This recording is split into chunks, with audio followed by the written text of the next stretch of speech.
ඇත්තටම කිව්වොත් යාළුවනේ පොඩි දෙයක් වුණා. පේන ඇති ටැංකිය පොඩි අඩුවක් තියෙනවා.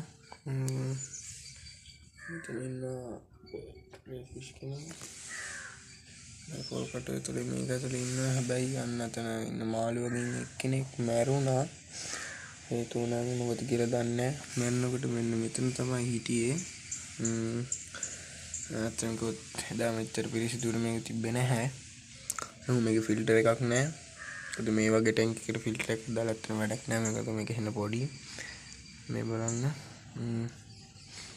ඒ හින්දා මම ඇත්තටම මේ ටැංකිය අයින් කරන්න තමයි යන්නේ නම්.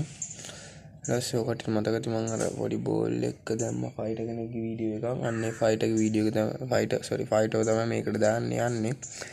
එතකොට මෙන්න මේ මෙයාවත් අර මං කිව්ව අඩි 3 ටැංකියට තමයි මං දාන්නේ. හැබැයි අඩි 3 ටැංකියට මං කිව්වේ චන්න ෆිෂ් කෙනෙක් දානවා කියලා. මොකද චන්න කෙනෙක් හරියනවා ඔකට. චන්නල ඇත්තට මේකේ නෑ. චන්නලා ලංකාවට ආයෙ ගෙන්නන්නේ නෑලු. ලංකාවට තහනම් කරලා කිව්වා චන්නලා. හින්දා එක්වරියම් මේ ගෙන්නන්නේ නැහැ කිව්වා. ඇත්තටම මාළුවෙක් නම් මැරුණා. හරිම සෑඩ්. හිටියෙත් මේ මාළු දෙන්න විතරයි.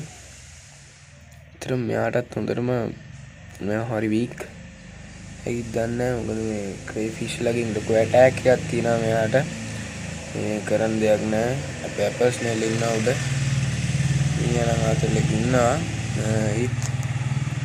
මට හරියම දුකයි මෙන්න මේක. මෙයාගෙන් අනිත් එක්කනම එයා තමයි ලොකු එක්කන. හැබැයි මෙයාට තමයි ගොඩක් වෙලාවට මේ ඇටැක් කරන්නේ නම් ඒ මෙයාට අවුලක් නැහැ.